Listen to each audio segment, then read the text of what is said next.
Let us start. I'll start with daily test third question.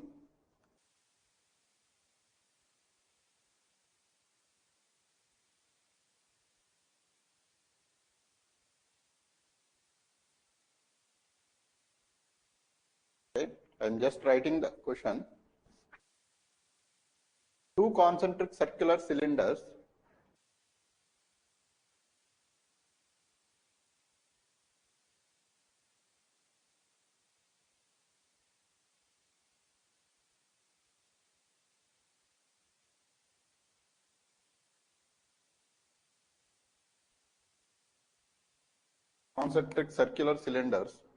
of radii r1, r2.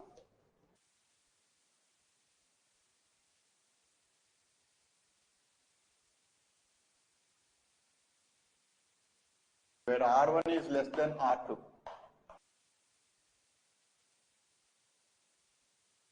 Are kept at potentials phi1 and phi2.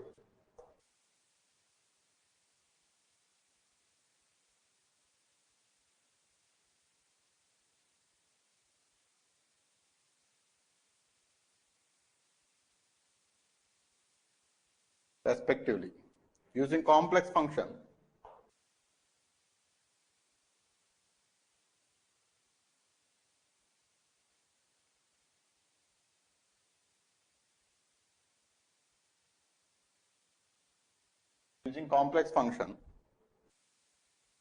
W is equal to A log Z plus C.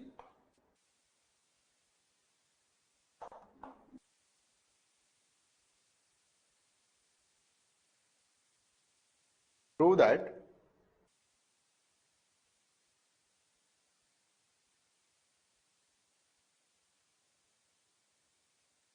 the capacitance per unit length of the capacitor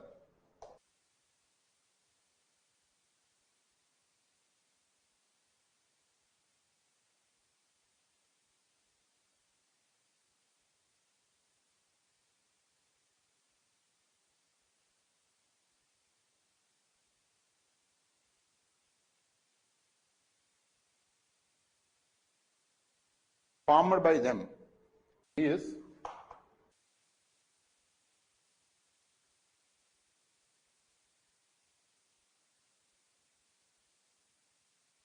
two pi lambda by log R2 by R2.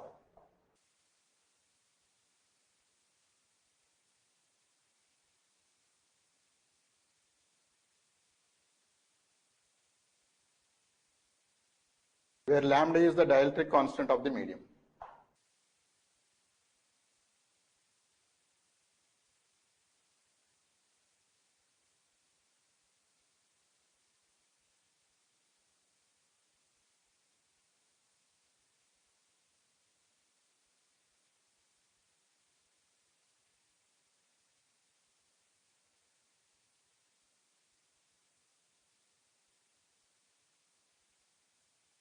So this is the problem statement what he has given. Here, first actually you need to understand what is the background about this problem. This is one of the engineering problem wherein it talks about the electric flux lines and the charge, right? And the electric potential. Here, let us say W is equal to phi plus I psi. This is the complex potential function. And this is what we call as the potential function.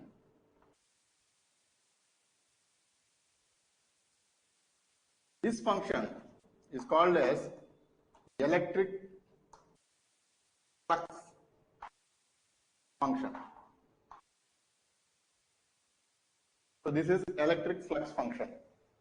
And this is usually equal to phi is equal to total charge Q. This is one relation. And the capacitance calculation, right? So capacitance we mean there will be a conducting plate like this. There will be one more conducting plate like this. In between there is a dielectric, which means it's an insulating material that will be placed in between. Then let us say the charge on this capacitor is Q. Let us say the potential that was acquired across these terminals is V. Then Q is directly proportional to V. That means whatever the voltage you apply across these capacitors, that will be directly proportional to the charge acquired by this capacitor. That is obvious, right? Correct or not? Understood or not?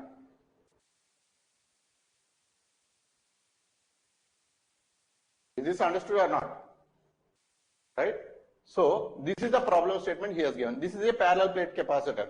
Instead he said concentric circular cylinders. That means there will be one cylinder like this,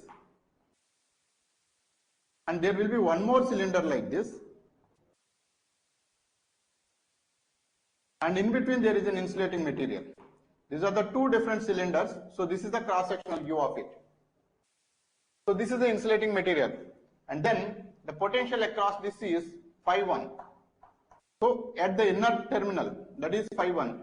At the outer terminal, this is phi 2. The potential difference between these two, phi 2 minus phi 1, is equal to V. So this is the potential V. Now there is one more relation, that is this is equal to the total flux. Total flux is equal to the total charge. So total charge for this entire, total charge in the entire cylinder together is equal to psi. And this you will be able to calculate with the help of this function. So once you get the Q value, you can substitute in this. So V value is nothing but the potential difference, and Q is nothing but the psi value. And then Q by V is the ratio. So Q is directly proportional to V, or Q is equal to some constant into V, or C is equal to Q by V. And this is termed as capacitance. This is the background behind it. And what he asked us is to calculate the C value. But what is the information given is, he has given indirectly the value of Q and the value of V. You need to find out the ratio of it. So the value of V is related to this, and the value of Q is related to this. And these two are related to a function W, which is given by A log Z plus C. This is the background behind this problem. This understood? First of all, you need to understand the background behind it. Then you will be able to calculate whatever is needed. Understood or not?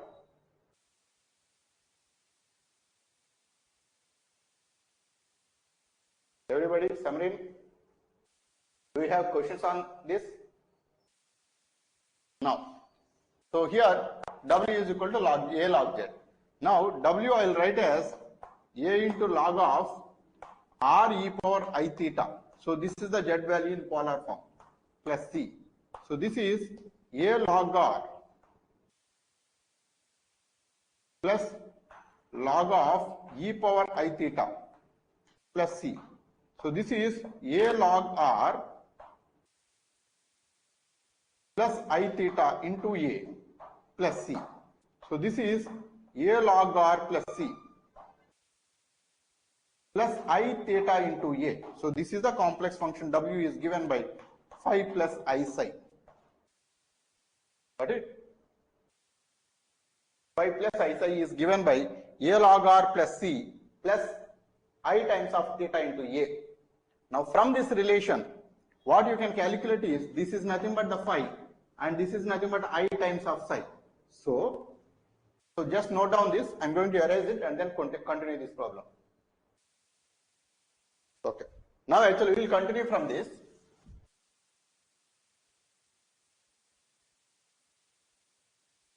So the potential function from the complex potential, what you can find out is, phi is given as, phi is equal to A log R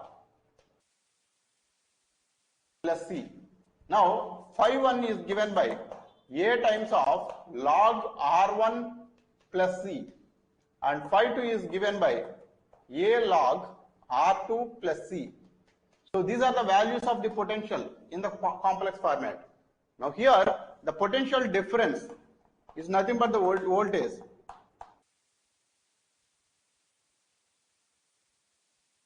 E is equal to phi 2 minus phi 1, which is given as, so C will cancel out and A will be outside, log of R2 by R1, because log R1, R2 minus log R1 is nothing but log of R2 by R1.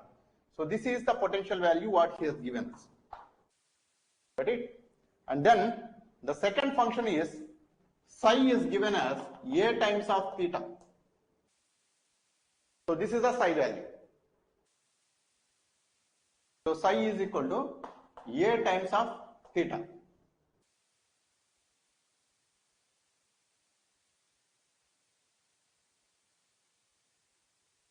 Understood or not?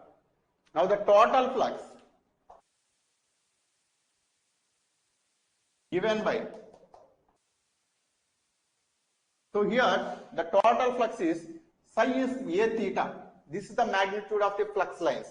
Now there is a concentric cylinders like this. This is one cylinder and this is one cylinder. Now in this cylinder, the total flux is nothing but the complete rotation. You need to take it up, right? So that's why you need to take the integration. So this is integral A theta, sorry, A into d theta. So this is for 0 to 2 pi. This is given as 2 pi times of A. This is the total flux. So this is equal to the total charge also. Q. So you have got the value of V, which is given as, where I get given, yeah. So the value of V is given here, and the value of Q is given. Q is equal to CV, or C is equal to Q by V. Q is 2 pi A. And then this is A log R, 2 by R1. So this A will cancel. So C value is given by 2 pi by log R2 by R1. And this is for free space. And the capacitance value is dependent on the dielectric material that is placed in between. So this dielectric material, the dielectric constant was given as lambda. So here C is always directly proportional to lambda. C is directly proportional to the dielectric constant. So here this is for free space. Then C with dielectric medium is equal to 2 pi lambda by log of R2 by R1. So this is the problem.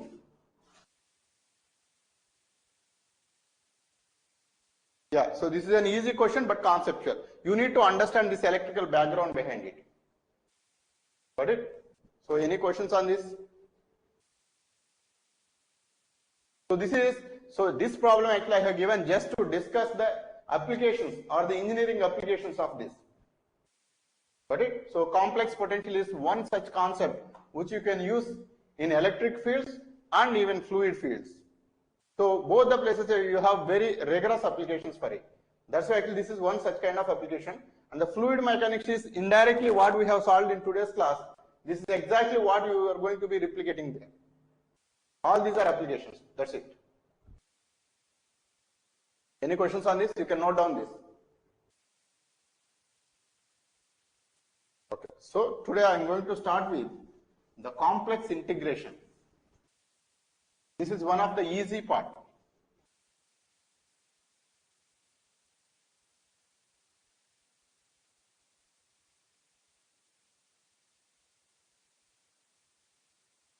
So straightforward complex integration, we have already solved 2 problems. I'll give you one more.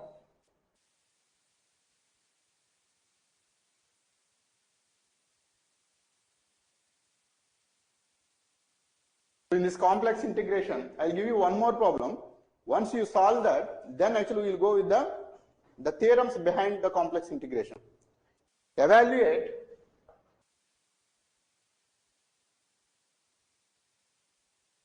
integral 0 to 2 plus I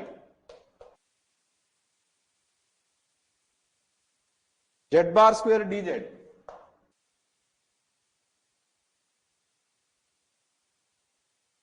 along case 1. The line y is equal to x by 2.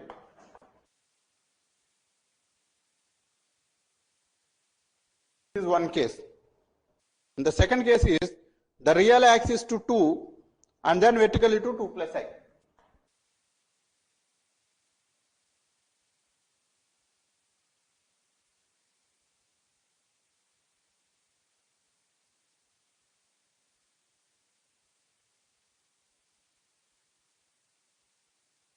2 plus I.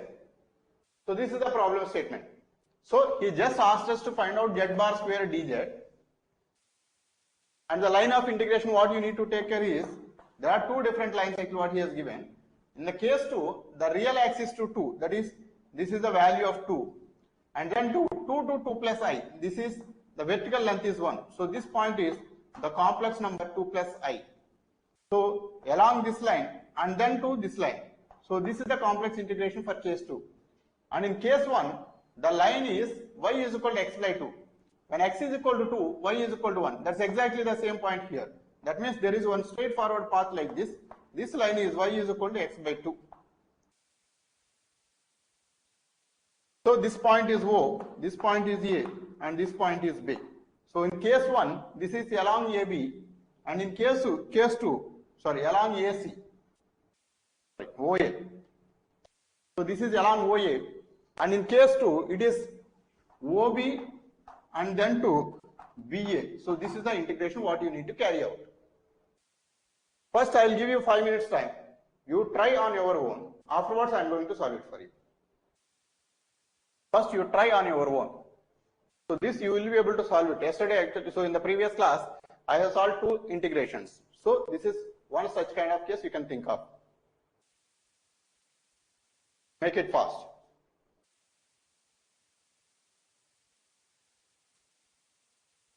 Okay, so I will solve 1, then you can solve 2. So see this, in this integration, so we know the function z is equal to x plus iy always. It implies z bar is equal to x minus iy. This is the function. Now, we are planning to carry out the integration along the line OA. So along the line OA, the line equation is y is equal to x by 2. Then the integration will be integral 0 to 2 plus I, z bar can be written as x minus iy whole square into dz. Got it? So this dz can be written as dz is equal to dx plus I dy. So this is what is the z value. So you can find out dz, which is equal to dx plus I dy. And then you just replace it here. Integral 0 to 2 plus I, and then y is equal to x by 2, or you can write x is equal to 2y. So I will replace here x is equal to 2y. So this is 2y minus iy whole square, and dx I can write as dx plus I dy is the dz value. Got it? And we have the relation, this relation x is equal to 2y relation, or dx is equal to 2 times of dy. You can just replace dx value there, the way we have replaced 2y in place of x. So everything is now in terms of y alone, because dx also can be converted in terms of dy. Then 2 plus I, this is the y limit is I. Got it or not? The y limit is I. So this is integral 0 to I, and this is 2y minus iy whole square into dx can be written as 2 dy plus I dy. So this is 2 minus I whole square into 2 plus I into integral 0 to I y square into dy. This is the integral value. Now we will be able to find out the integral value, right? So find out the integral.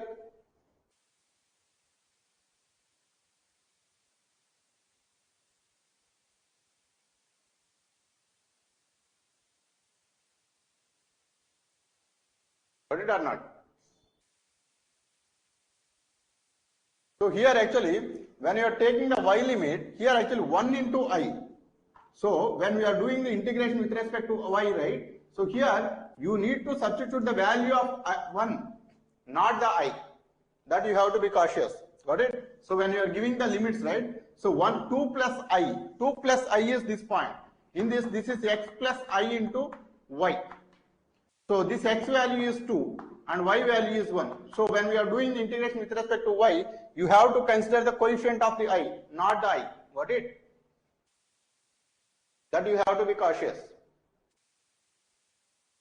Or in general, you can write this way. So 2 minus I into 2 plus I is 2 square plus 1, and then into 2 minus I into integral 0 to 1 y square dy.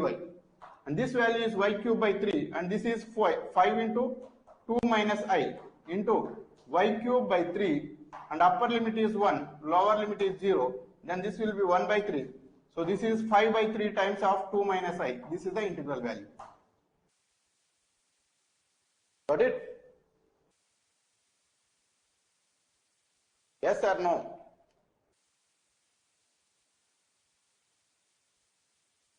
I need response from you people. Is this understood or not? Or you want me to repeat?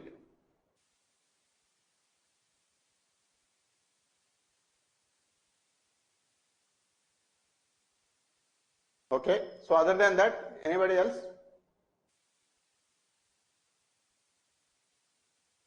Other than Lizu, any other question? Okay, great. So any other question? This is just 2 minus I into 2 plus I. 2 square minus I square. So minus of I square is minus 1. Minus of minus is plus. So this is 2 square plus 1, which is nothing but 5. So this is straightforward. I am just repeating the procedure. Just a standard straightforward mechanical procedure. There is nothing intelligence in this. See this. What we are doing is the given function z bar whole square into dz. So both needs to be converted in terms of x and y. For that, what we need to do is, we have only one relation called z is equal to x plus iy. So wherever z is there, you replace x plus iy. If z bar is there, replace x minus iy. That's it. And then this dz also can be converted in terms of dx and dy by doing dz is equal to dx plus I dy, which you have got the same relation from z is equal to x plus iy. So if you do the derivative with respect, so derivative then dz is equal to dx plus I dy. Now in the function what he has given in the integral, you just replace. Now here x, y both are present, so the limits actually you don't change anything because both x and y are there. Now in the next steps what you are doing is, you have to convert into a single variable, maybe x or maybe y, that depends on your interest. It is up to you, but the answer will not be changed even if you change x to y or y to x. So you can select the relation in terms of y alone in this case, or actually x alone, that you can do on your own. So this is y is equal to x by 2 is the relation which he has given as the line equation. So this is the line we are doing the integration, right? So for that actually you just convert it, and then dy is equal to dx by 2 or dx is equal to 2 times of dy. So this is what we have got, which I can replace in place of dx. Similarly, the x value I can replace with 2y from this relation, because that is the line we are doing the integration.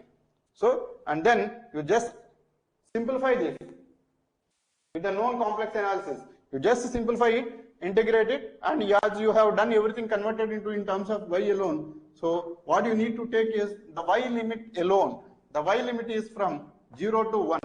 So 0 to 1 you can do the integration. Got it? So just you can replace here itself, so that no confusion. So 0 to 1. Any questions on this? Now actually, so you can do the second problem.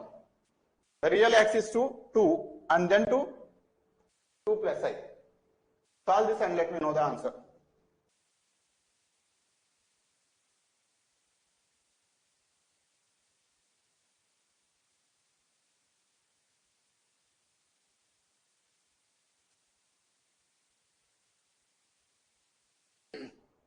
What is that? 8 plus I by 3? Is that the answer you got in the second problem?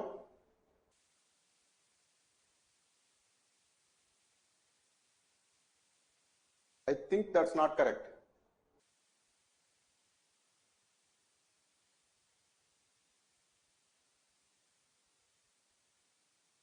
Anybody else got this answer? 3 by 2 plus 4i. That is also not correct. So the line integration has to be carried out for this line and for this line together. You need to add it up. Two lines are there. That is also not correct, Sangain. Okay.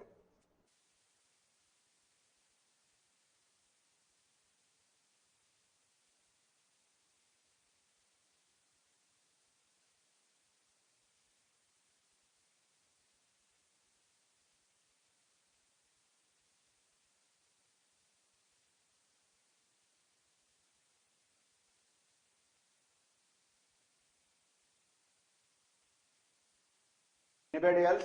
Got it?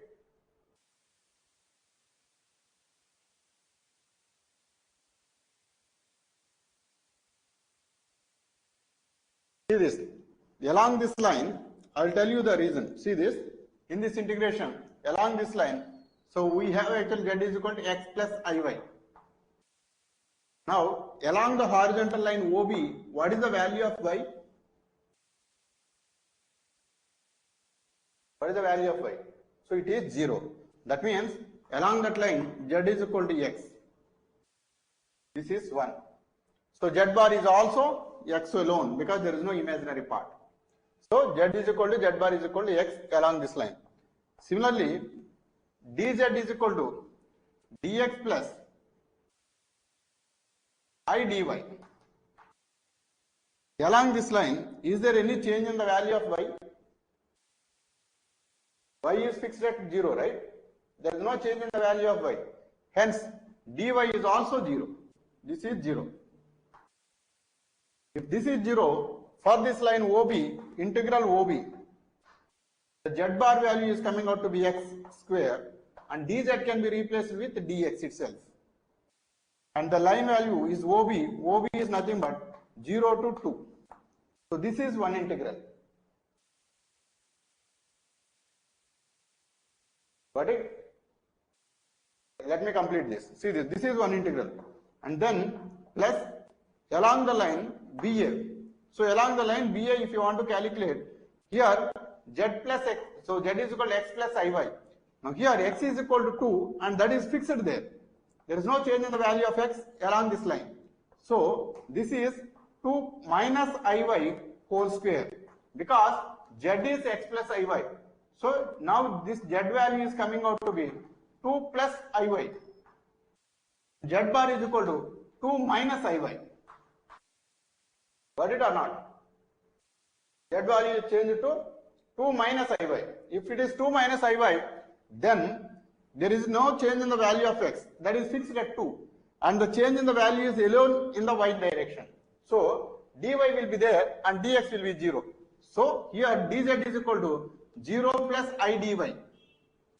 So I will just replace I dy here. And the limits of y is 0 to 1. Now you can do the integration. I hope you understood how I framed these integrals. Yes or no? Now you solve this integration and then give me the answer. So Samrin, I think so that is not correct fully. Only I think 8 by 3 is for one integral. I need the sum of the integrals. So the answer is coming out to be 14 plus 11i by 3. So this is the value.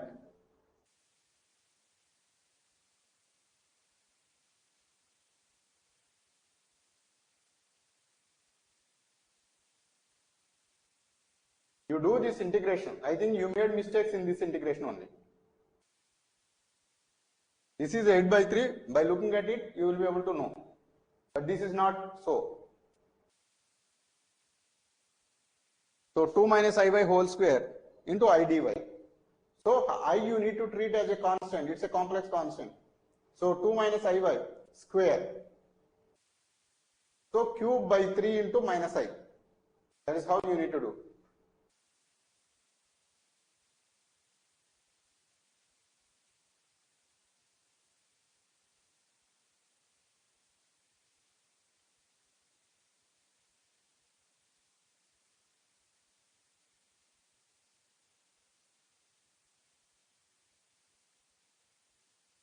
Got it? Okay. So now actually we'll go to the integral theorems.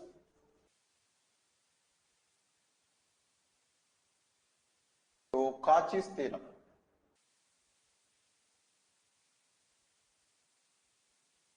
So this Cauchy's theorem, till now actually we found the line integral value. Now this Cauchy's theorem is related to an analytic function. So the analytic function is defined in a plane. So this is x-axis and this is y-axis. This is what we call as the z-plane. Now on this z-plane, let us say I have defined a function w is equal to f of z. And for this function, for a randomly selected region, let us say this is a region which I have selected. On this region, at every point, if the function is analytic, at every point on this entire region, the function is analytic. Then what Cauchy's theorem says is, till now actually we tried calculating the value of the integral. But if you know that the function is analytic within this region, now integral over this entire closed line integral, that is integral over the contour C. So the name of the circle is C. That's what we call. So this is also named as contour. So a closed contour this is. So the contour integration what we are doing, integral f of z dz is straight away equal to 0 provided if the function f of z is analytic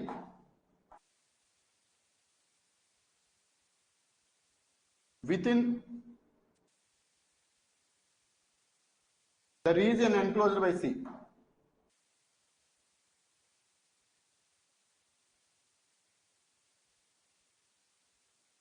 Enclosed by C. This is what is the Cauchy's theorem. Here actually straight away you can notice that one important aspect, that is the Cauchy's theorem is applicable for a closed contour because it has to enclose a region. So till now actually we tried doing the line integral only along OA or OB or OB plus BC like that. But it's not a closed contour, it's an open contour. Got it? So if there is a closed contour, automatically it will enclose certain area. In that area, at every point, if the function is analytic, then the integral value is coming out to be 0. Got it or not? This is what is the Cauchy's theorem. Now actually it is up to us how to prove this. Now the function f of z is equal to u plus iv. This is the standard way of expressing the complex function, w equal to. And then dz is equal to dx plus I dy. Now integral over the closed contour C, u f of z dz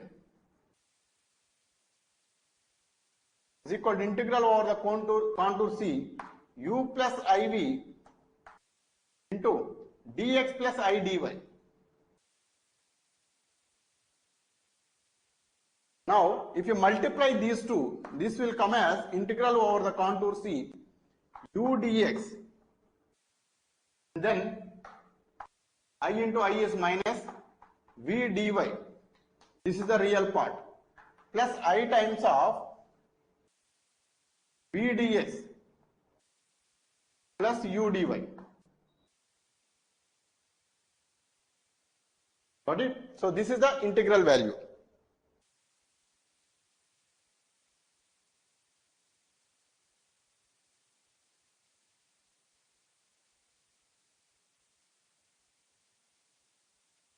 Now here, so this is actually for the closed contour C. Now actually there are two different integrals. Integral u dx minus v dy plus I times of integral over the closed contour C, v dx plus u dy. Now these two line integrals,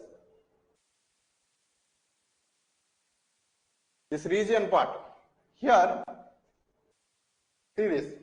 Let me explain again, Samrin. See this. Till now actually we tried calculating the integral value, right? And the integral what we are calculating is a complex integration. And the complex integrations what we have done is on a specific line, right? Now, so in the earlier problem, we have calculated the line integral along OA like this. This is one case which we have found. Then we have already calculated the line integral value along a horizontal line plus a vertical line. So line integral along this and along this we have found. Now in the first case this is just a straight line integration. In the second case also again it's a straight lines, two different straight lines, but it's not enclosing any area, correct or not?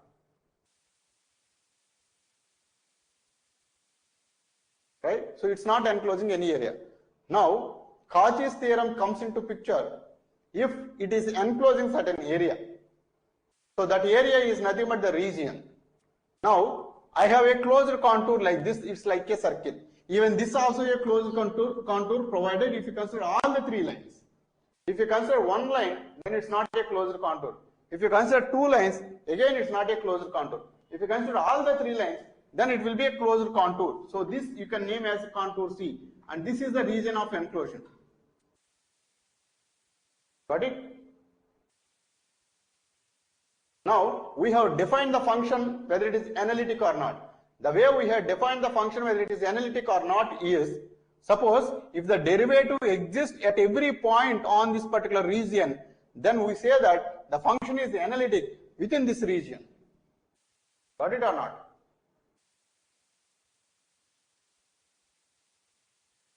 I need your confirmation.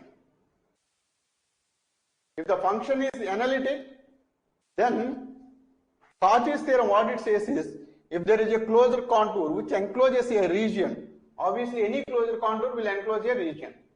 The function is analytic at every point within this region, then the integral value of the function within this region is, within this closed contour is always equal to 0. That means you don't need to find out the contour integral like this at every point the way we have used. Suppose if this is a circle equation x square plus y square is equal to r square, then dx value, dy value and xy relations you need to convert in terms of x or y, and then do the integration based on the limits of this y or x, and then you can find out the value of the integral. That is the standard way of finding the contour integral. Now if there is a closed contour, then Cauchy has given a beautiful relation. That is, if it is a closed contour and the function is analytic within that region, the integral value is straight away 0. You don't need to calculate the line integral. That is the advantage of it. Got it? But how it is going to be 0? Now we are proving that. See this. So this is f of z dz, and this value u plus iv into dx plus idy. Now I have multiplied these two and I got these relations. Here in vector calculus we will be learning something called Green's theorem.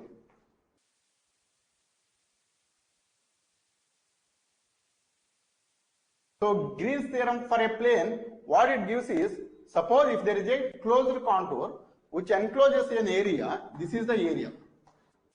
If it is encloses an area, then the integral u dx plus v dy is equal to double integral of the region area A. So now actually this is a single integral on the contour line. Now this is a double integral which encloses this area. Got it or not?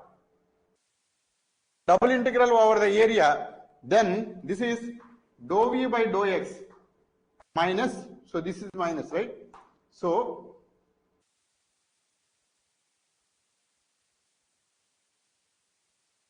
dou v by dou x minus dou u by dou y into dx dy. Yeah, so this is correct one.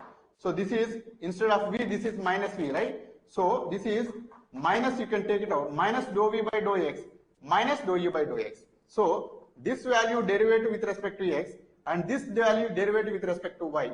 So this value is minus of dou v by dou x minus dou u by dou y into dy, dx into dy. This is what is the Green's theorem. So I'll just state the Green's theorem here. Suppose if there is a u dx plus v dy like this over the closed contour C, I think it's not visible, I'll just write it here.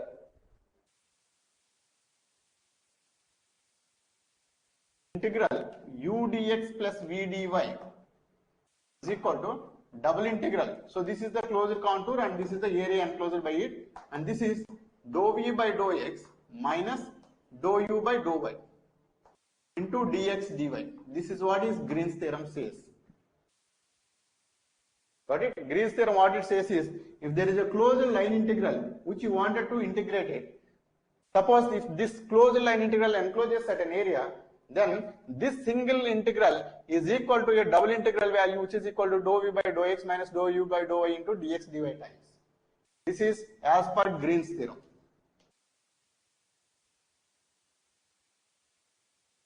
So I have clearly explained Green's theorem when I dealt with the vector calculus. The same thing I am reusing it here. Now here, the same thing here is coming out to be plus I times of integral over the contour C. Now this contour C is becoming a double integral over the area A, and this is again dou u by dou x minus dou v by dou x. Dou u by dou x minus dou v by dou x. Dou v by dou y. Dou u by dou x minus dou v by dou y into dx dy. Got it? Do you have any questions on this? You tell me if you have any questions on this.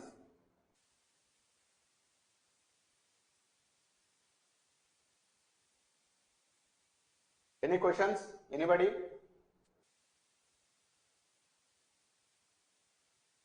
So just I expanded and applied Green's theorem. Now this value is coming out to be 0. Yes or no? This value minus of dou v by dou x plus dou u by dou y is equal to 0. Is that correct or not?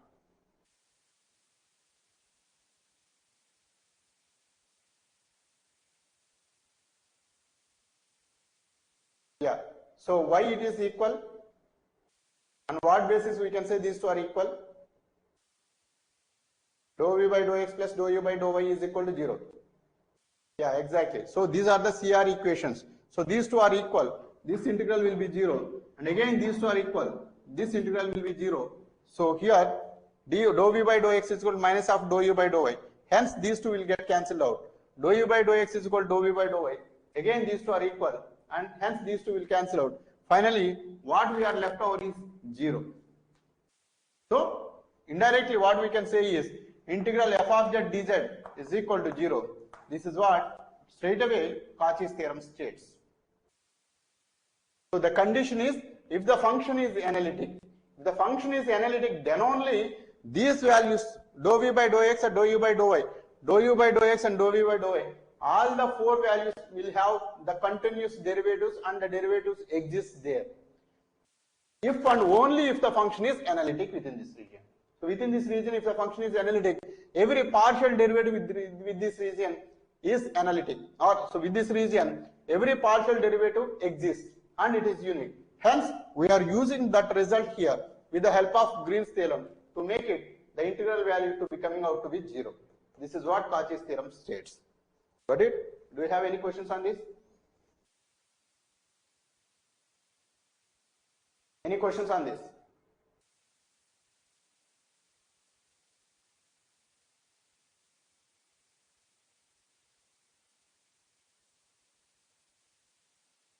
Okay. So note down this.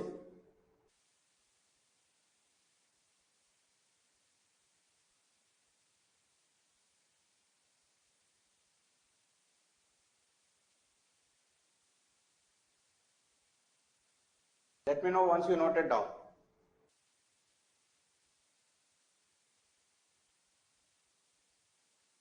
Okay. Now, a little extension to this is Cauchy's extension theorem.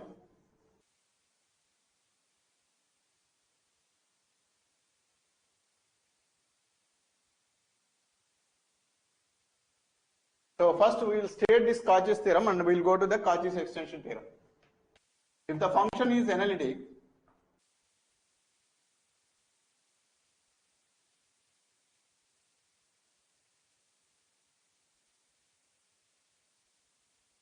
within a closed contour,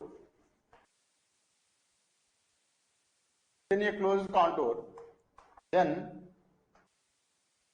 the integral over the contour C, f of z is equal to 0. This is the Cauchy's theorem states. Now Cauchy's extension theorem.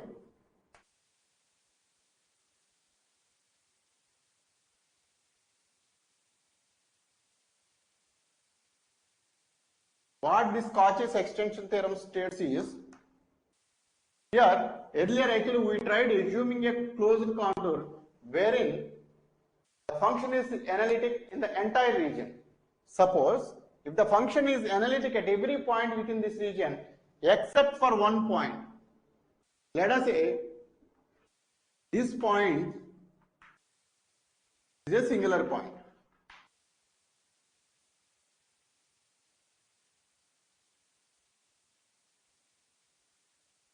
This is a singular point. Singular point means derivative doesn't exist.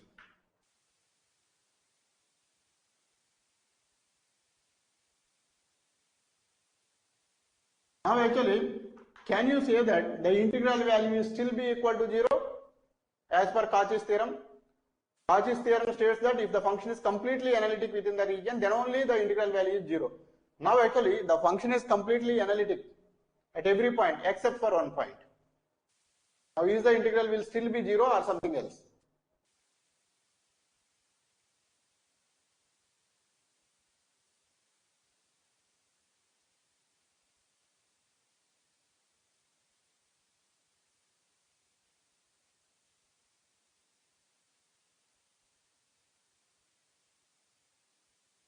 Yeah, so I think so it can be made analytic by assuming a circle within enclosing this region of radius almost tending to 0. So this is small r, and then except for this small r region circle, the function is analytic at every point.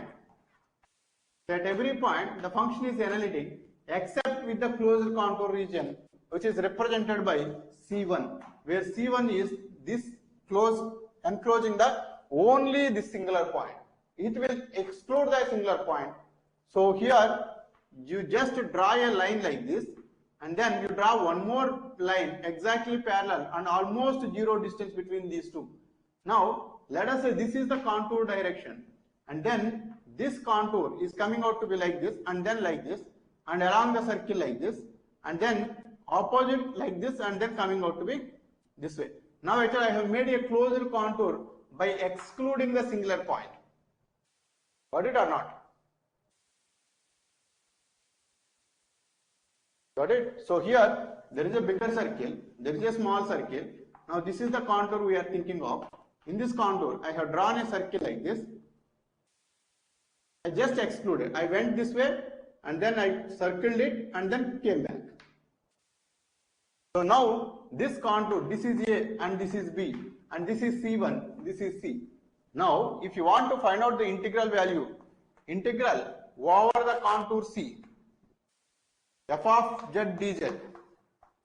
Now this you can exclude that and then write the integral over the contour C plus integral over AB f of z dz plus integral over the contour C1 f of z dz plus integral over the contour BA f of z dz. So now within this integral, this value is coming out to be 0. Got it or not? Because the function is analytic at every point within the region. Now I have excluded, I have defined a new curve C, AB, C1 and BA. All together is forming a new curve. Now that curve is enclosing the region where that function is completely analytic. That curve is excluding this singular point. Got it or not?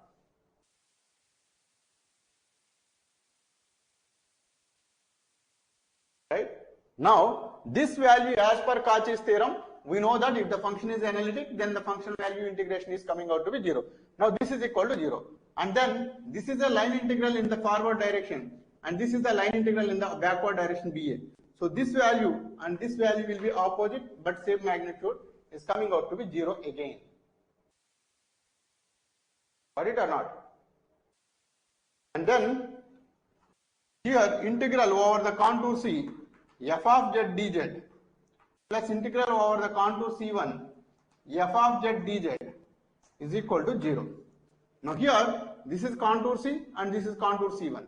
Now if you notice here, this is in the anti-clockwise direction. This is the direction, and from here when it is coming out like this and this is coming out to be a clockwise direction. Now, if we invert the integral value direction, this is integral over the contour C f of z dz is it minus integral over the contour C1 f of z dz is equal to 0. Both are clockwise. Both are anti-clockwise. Now, if this is equal to 0, then automatically integral f of z dz over the contour C is equal to integral over the contour C1 f of z dz. So these two are equal, and this is what is stated by Cauchy's extension theorem. Got it? I hope you understood this point, why I changed the sign to minus.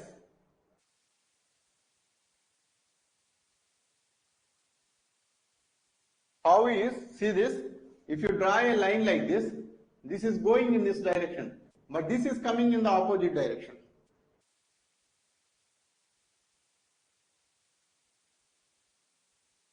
Right? So this is coming in the opposite direction. This is anti-clockwise, this is clockwise. Now, I wanted to have an integral value like this. Both are anti-clockwise direction. So for that I have changed the integral sign to minus, so that both are in the anti-clockwise direction now. Got it? So then this value is coming out to be integral over the contour C f of z dz is equal to integral over the contour C1 f of z dz. So this is Cauchy's extension theorem. Now if there are multiple singular points, suppose I have a singular point here, I have a singular point here, then you draw an elemental circle there and then try to exclude from there, that's it. Like this. Got it? So if you have infinite number of singular points, again see this, suppose this is one singular point, then what you do is you will come till this point and then come here, exclude that, go back, and then come here. If there is a singular point here, come this way, exclude it, go back, and then this way. So again this is a singular point, coming till this point, again go back and then went this way. So every singular point is excluded. Then if this is over the contour C, this is C1, this is C2, this is C3, then integral over the contour C f of z dz is equal to integral over the contour C1, integral over the contour C2, integral over the contour C3. So this is how you can state the Cauchy's extension theorem. Clear? Do you have any questions on this?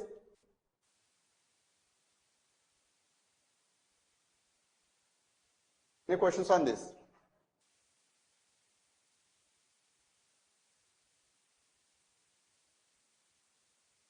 Yeah, in this case what? No? So f of z is not 0. So there is a definite function that is defined. Integral, see this. Now all this region, the function is analytic by excluding these small circles. Being the function is analytic, the entire integral value over the contour C is equal to 0. And that value is coming out to be equal to integral over the contour C1, integral over the contour C2, integral over the contour C3. All the three things together will be equal to integral over the contour C. Got it? Yeah. So here, from this relation Cauchy's theorem, we have extended this. Cauchy's theorem, if the function is analytic, then this is 0. If the function is not analytic at certain points, then the integral value is equal to the sum of all the integrals at those singular points. This is Cauchy's extension theorem. Got it? One last theorem. Cauchy's integral formula.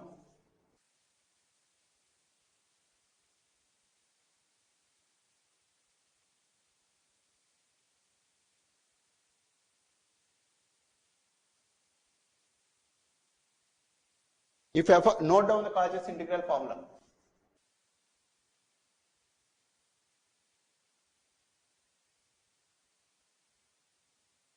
Note down the Cauchy's integral formula. If f of z is analytic within and on a closed curve, if f of z is analytic within and on a closed curve,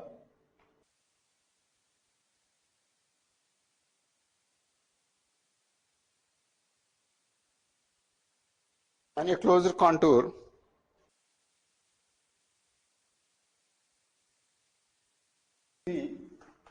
then integral over the contour C f of z by z minus a into dz is equal to 2 pi a times of f of a, or actually 1 by 2 pi a I into a is equal to f of a. This is the Cauchy's integral formula. So here f of z is analytic, but f of z by z minus a, is it analytic or not?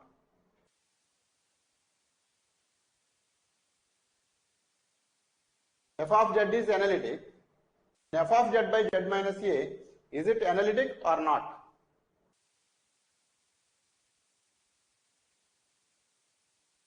So the function is analytic. Now actually I have defined a new function, phi of z is equal to f of z divided by z minus a. Now being f of z is analytic, phi of z is not analytic except for one point. So sorry, phi of z is analytic except for one point. That is, at z is equal to a, the function phi of z is not analytic.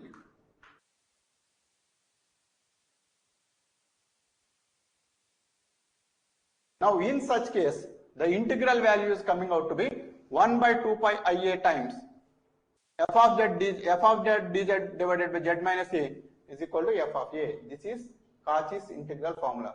Now actually, with the normal integration, can you try to prove this on your own first? Try to prove this by taking z minus a is equal to r e power I theta, because here this is a closed contour. Now this is the point, z is equal to a. Now at this point the function is not analytic.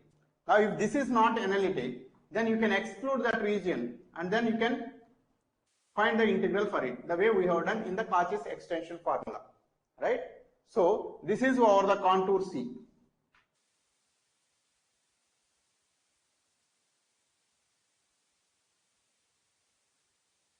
Now if you want to find out this integral, so integral f of z dz divided by z minus a. Now z minus a is equal to r e power I theta, where r tending to 0, because you wanted to exclude this by taking almost 0 radius. So z minus a is equal to r e power I theta, and it implies dz is equal to r e power I theta into I into d theta. Got it? So r e power I theta into I into d theta. So you just replace it here. Integral f of z dz f of z equal to a plus r e power I theta. A plus r e power I theta into dz can be replaced with r into e power I theta into d theta divided by z minus a is equal to r e power I theta. So r e power I theta will get cancelled out, and what you are left over is integral f of a into plus r e power I theta into I times of d theta. So this is integral f of z dz divided by z minus a. So this is coming out to be, as r tending to 0, so this value you can replace with 0, right? As r tending to 0, r is equal to, so this is integral f of a into I into d theta, and this is a closed curve. So the value of the integral value for the closed contour C1 is nothing but 0 to 2 pi. So this is equal to f of a into, so I into d theta is I theta, upper limit is 2 pi, lower limit is 0, then this is 2 pi I. Got it? So f of a into, sorry, this is 2 pi a. Yeah. So f of a into 2 pi I. So it implies f of a is equal to 1 by 2 pi I times of integral over the contour C f of z divided by z minus a into dz. So this is Cauchy's integral formula. Got it?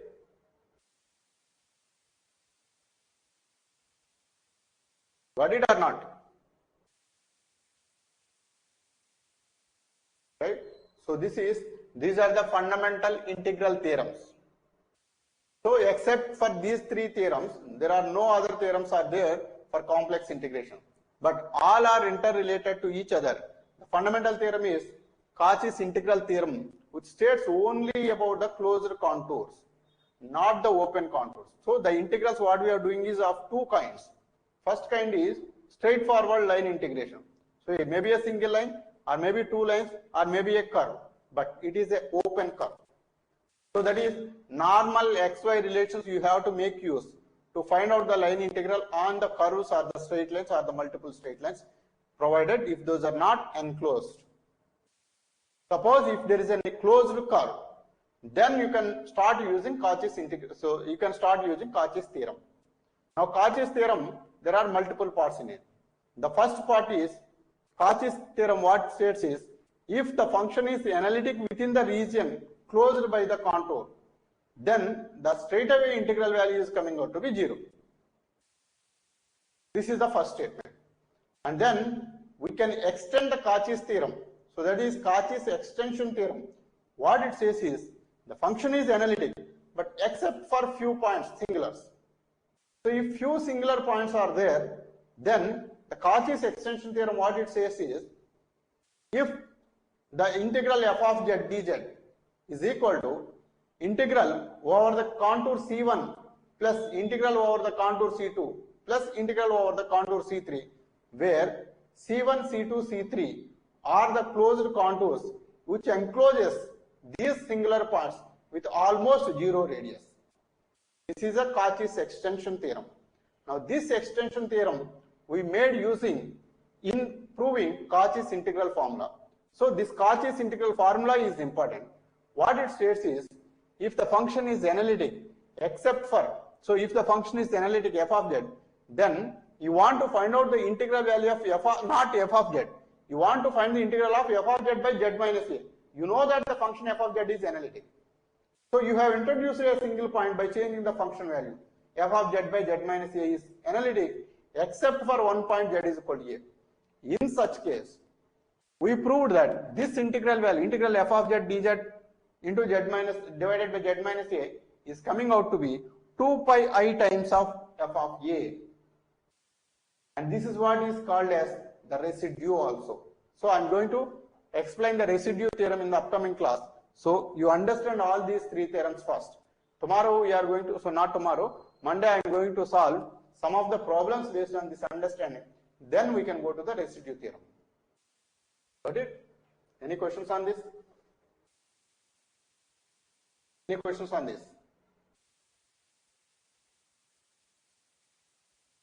Okay. Okay. So thank you. Yeah, good night.